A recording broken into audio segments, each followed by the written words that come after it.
இணைச்சட்டம் அதிகாரம் 26. உனது உரிமை சொத்தாக உன் கடவுளாகிய ஆண்டவர் உனக்கு கொடுக்கவிருக்கும் நாட்டிற்குள் சென்று அதை உன் உடைமையாக்கி அதில் நீ குடியேறும் போது அந்த நாட்டின் நிலத்து முதற்பலன் அனைத்தையும் எடுத்து கூடையில் வைத்து உன் கடவுளாகிய ஆண்டவர் தம் பெயர் விளங்குமாறு தேர்ந்து கொள்ளும் இடத்திற்கு கொண்டு போ. அன்றைய நாளில் அங்கு பணியில் இருக்கும் குருவிடம் சென்று அவரை நோக்கி, எங்களுக்கு கொடுப்பதாக எங்கள் மூதாதையருக்கு ஆண்டவர் ஆணையிட்டு கூறிய நாட்டில் வந்து சேர்ந்துள்ளேன் என எம் கடவுளாகிய ஆண்டவர் முன் இன்று அறிக்கையிடுகிறேன் என்று சொல். அப்போது குரு அந்த கூடையை உன் கையிலிருந்து எடுத்து அதை உன் கடவுளாகிய ஆண்டவரது பலிப்பீடத்தின் முன் வைப்பார். நீ உன் கடவுளாகிய ஆண்டவர் முன்னிலையில் அறிக்கையிட்டு கூற வேண்டியது, நிரந்தர குடியற்ற அரமேயரான என் தந்தை எகிப்து நாட்டுக்கு இறங்கிச் சென்றார். அங்கு மக்கள் சிலருடன் அந்நியராயிருந்தார். ஆனால் அங்கேயே பெரிய வலிமை மிகு திரளான மக்களினத்தை கொண்டவர் ஆனார். எகிப்தியர் எங்களை ஒடுக்கினர், துன்புறுத்தினர், கடினமான அடிமை வேலைகளை எங்கள் மீது சுமத்தினர்.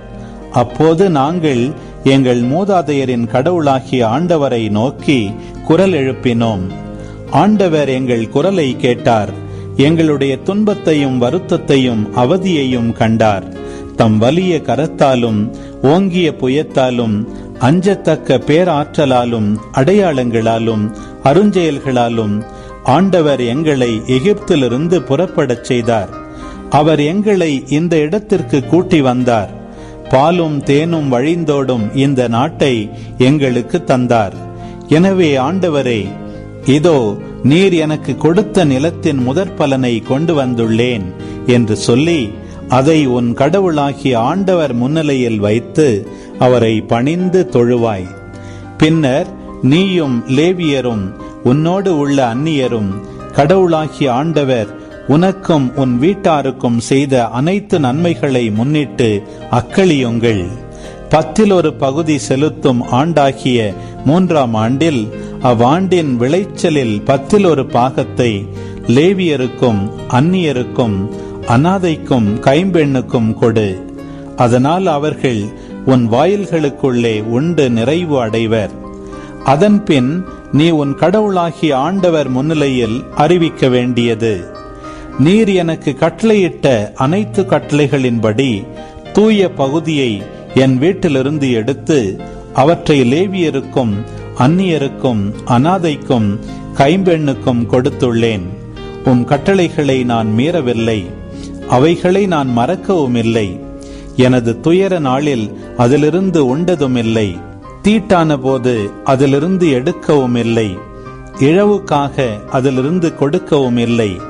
என் கடவுளாகிய ஆண்டவர் குரலுக்கு கீழ்ப்படிந்து நீர் எனக்கு கட்டளையிட்டபடி அனைத்தையும் செய்துள்ளேன். நீர் உமது தூய உறைவிடமாகிய விண்ணிலிருந்து கண்ணோக்கி நீர் எங்கள் மூதாதையருக்கு ஆணையிட்டு கூறியபடி உம் மக்களாகிய எங்களுக்கும் எங்களுக்கு கொடுத்துள்ள பாலும் தேனும் வழிந்தோடும் நாட்டுக்கும் ஆசி வழங்குவீராக.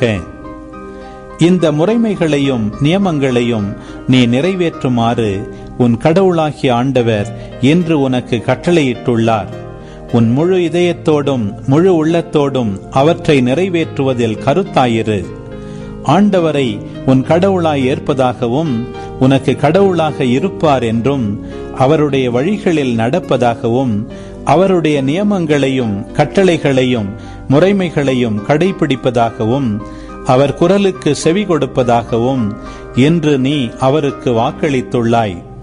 நீ அவருடைய கட்டளைகளை கடைபிடிப்பதில் கருத்தாயிருந்தால் அவர் கூறியபடியே நீ அவருக்கு சொந்தமான மக்களினமாயிருப்பாய் என்றும் அவர் உருவாக்கிய எல்லா மக்களினங்களிலும் புகழிலும் பெயரிலும் மாட்சியிலும் உன்னையே உயர்த்துவார் என்றும், அதனால் உன் கடவுளாகிய ஆண்டவரின் தூய மக்களினமாய் நீ இருப்பாய் என்றும். அன்பு உறவுகளே, இது உங்களுக்கான நேரம். இக்காணொளியில் ஒளி வடிவில் இணைச்சட்டம் 26ஆம் அதிகாரத்தை முழுமையாக பார்த்தும் கேட்டும் ஜெபித்தும் இருப்பீர்கள். இன்றைய இறைவார்த்தையின் அடிப்படையிலான கேள்வி: அவர் எங்களை இந்த இடத்திற்கு கூட்டி வந்தார். பாலும் தேனும் வழிந்தோடும் இந்த எதை எங்களுக்கு தந்தார்? பதில்களை கமெண்ட்ஸில் பதிவு செய்யவும். இதுபோன்ற வீடியோக்களை தொடர்ந்து காண இந்த வலைதளத்தை சப்ஸ்கிரைப் செய்யவும். மேலும் லைக் கொடுத்து எங்களை ஊக்கப்படுத்தவும். இப்பதிவுகளை மற்றவரோடு பகிர்ந்து ஷேர் செய்து நாளும் திருவிவிலியத்தின் ஒரு அதிகாரத்தை வாசிக்கவும், கேட்கவும், பார்க்கவும் நீங்கள் உதவிடலாம். மீண்டும் அடுத்த காணொளியில் சந்திப்போம். இந்த நாள் இனிய நாளாய் அமையட்டும். இறைவன் உங்களை ஆசீர்வதிக்கட்டும்.